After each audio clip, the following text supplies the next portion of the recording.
This mass shooting in South Baltimore that left 2 young people dead and 28 others injured. Tonight, City Council hopes to learn more from city agencies about what they knew leading up to the big Brooklyn Day party. WJC is live in South Baltimore. Paul Gessler is at Brooklyn Homes, what some city residents want to hear tonight. And Paul, I understand you also have some additional details we learned after our exclusive interview with the commissioner yesterday. Indeed, Vic, good afternoon to you. Yeah, so that hearing at City Hall will start at 5 o'clock. We will hear from 4 agencies. The Housing Authority of Baltimore City, this is one of their properties. The Mayor's Office on Neighborhood Engagement and Safety, or Safety and Engagement. Transportation, they deal a lot with permitting. And the Baltimore City Police Department. All about how this party with hundreds of people ended in chaos and tragedy. The elected officials, the mayor, and the Housing Authority. Everybody's trying to cover their butt.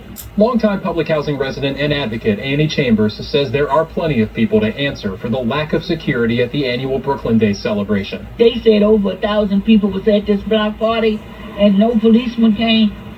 You know that's not in Baltimore City. In a sit-down interview with WJZ and our media partner, the Baltimore Banner, the acting police commissioner would not directly blame staffing, but said some officers did get off duty at 7 o'clock after already working 4 hours of overtime. We are willing to pay the overtime for the officers to work. What happens is they didn't get enough volunteers to stay the entire 8 hours. In Wednesday's interview, Commissioner Worley described one of the first police officers on scene who was treating a gunshot victim with help from a member of the community who was holding down his microphone so he could communicate on the radio. That gunshot victim was transported to Harbor Hospital where he survived.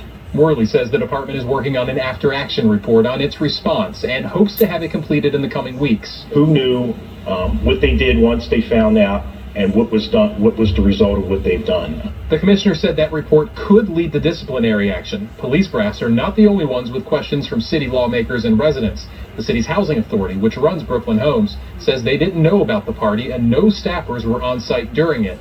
Police dispatch and neighbors have described nearly 1,000 people at the annual event. This has never happened before in the 25 years. Chambers hopes the tragedy can bring positive change. The people will get a better protection and better services from the Housing Authority.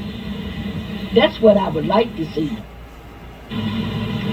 Back live now here at Brooklyn Homes, where we saw a handful of city homicide detectives back in the neighborhood again today. But as you can see behind me, things have calmed down considerably here in the past few days. The city's Peacemobile is no longer parked out front, although there are some cones blocking off in front of the community center, which has signs, it's on the right side of the screen here, preventing media from entering, but it remains emptied and locked tonight.